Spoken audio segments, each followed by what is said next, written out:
صاحب مجھے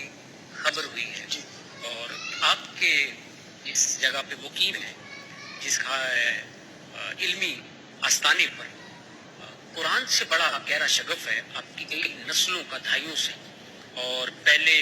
عشرے کے پہلے 3 دنوں میں پورا قرآن ختم کر لیتے ہیں، اور مجھے یہ بھی علم ہوا ہے کہ آپ کے آستانے کے صاحبزادہ گان ہی مصلی رسول کے وارث ہیں اور وہی قرآن کا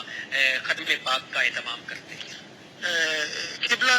یہ میرے قبلہ پردادا جی حضور رحمۃ اللہ تعالی علیہ سے یہ سلسلہ چل رہا ہے اور تقریباً 100 سال گزر گئے، 100 سال گزر گیا ہے کہ آستانہ عالیہ دریائے رحمت شریف میں جو پہلا ختم قرآن پاک ہوتا ہے وہ 3 دن کے اندر 10 سپارے سنایا جاتا ہے۔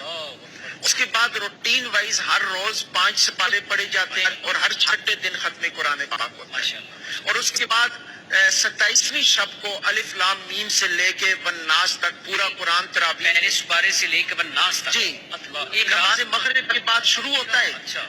عشاء تک جناب نوافل کے اندر 2 نفلوں کے اندر 7 سپارے 8 سپارے جتنے بھی پڑھے جاتے ہیں، پھر عشاء کی نماز کے بعد باقاعدہ تراویح میں پورا قرآن شریف جو ہوتا ہے وہ مکمل سنایا جاتا ہے، یہاں تک کہ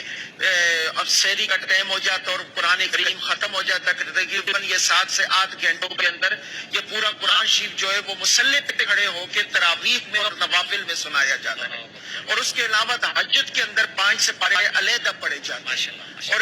سب سے بڑھ کے یہ کہ 4 جگہوں پہ یہ روٹین اسی طرح 100 سال سے چلی آ رہی ہے، اور اس کے اندر میں یہ سمجھتا ہوں کہ یہ میرے جد اعلیٰ کی کرامت ہے، چونکہ شریعت کے اندر آپ یہ دیکھیں، تاریخ کے اندر آپ یہ دیکھیں تو آپ کو یہ کرامتیں بزرگوں کی نظر آئیں گی کہ امام شافعی رحمۃ اللہ تعالیٰ نے 60 قرآن کریم ایک رمضان میں ختم کیا کرتے تھے۔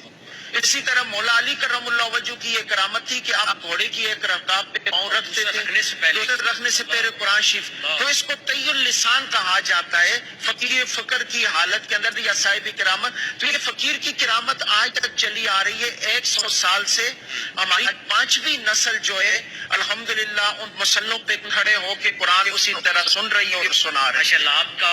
آپ کے خانوادگی کا گہرا تعلق ہے قرآن سے الحمدللہ اور صاحب قرآن سے۔ ناظرین آج ہمارا موضوع جو ہے